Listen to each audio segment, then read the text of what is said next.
नमस्कार दोस्तों, एक बार फिर हम हाजिर हैं एक नई रोचक वीडियो लेकर। राजनीति में जब भी हिंदुत्व और दक्षिण पंथ को लेकर कोई बहस छिड़ी तब विनायक दामोदर सावरकर का नाम भी याद किया गया।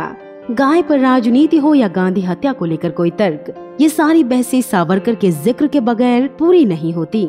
धुंधले तौर पर ही सही, लेकिन राजनीतिक परिदृश्य में सावरकर आज भी जिंदा हैं। लेकिन एक क्रांतिकारी होने से परे विनायक दामोदर सावरकर का एक साहित्यिक चरित्र भी रहा है। भले ही गांधी हत्या के कलंक के चलते उनका ये पक्ष साफ तौर पर उजागर नहीं हो सका, या नजर नहीं आता, या उसके बारे में बहस नहीं की जाती हो, लेकिन उनके लेखकीय पक्ष से इनकार नहीं किया जा सकता। सावरकर क्रांतिकारी तो थे ही, लेकिन वे कवि थे, साहित्यकार और लेखक भी थे। हो सकता है क्रांतिकारी मकसद की वजह से उन्होंने अपने इस हिस्से को हाशिए पर ही रख छोड़ा हो। वे शुरू से पढ़ाकू और लिखाड़ किस्म के व्यक्ति रहे। उनका लेखन बचपन से ही शुरू हो गया। उन्होंने बचपन में कई कविताएं लिखी। बड़े होने पर भी उन्होंने अपनी ये प्रैक्टिस छोड़ी नहीं।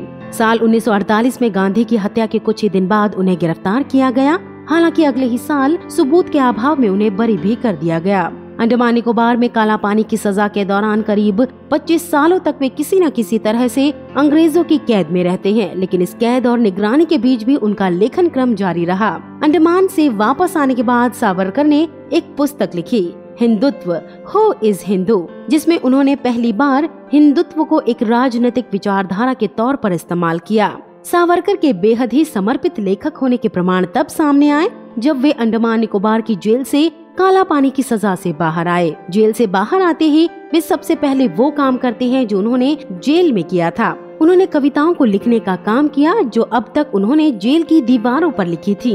दरअसल अपनी सजा के दौरान सावरकर ने अंडमान निकोबार की जेल की दीवारों पर करीब 6000 कविताएं दर्ज की थी। चूँकि उनके पास लिखने के लिए उस समय कोई कलम या कागज नहीं था, इसलिए उन्होंने नुकीले पत्थरों और कोयले को अपनी कलम बनाकर दीवारों पर लगातार कविताएं लिखी। इसके बाद वो कविताएं दीवारों पर ही खत्म ना हो जाएं, इसलिए उन्हें रट रट कर कंठस्थ किया। जब जेल से बाहर आए तो उन्हें कागज पर उतारा।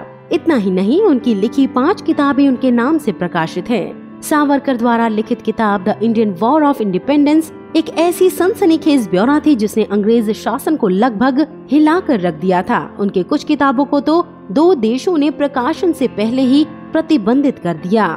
गौरतलब है कि आज भी कई कवियों और कलाकारों द्वारा विनायक दामोदर सावरकर की कविताओं का मंचन और पाठ किया जाता है। ये अलग बात है कि उन्हें देश की राजनीति में कुछ दूसरे कारणों की वजह से ही याद किया जाता है।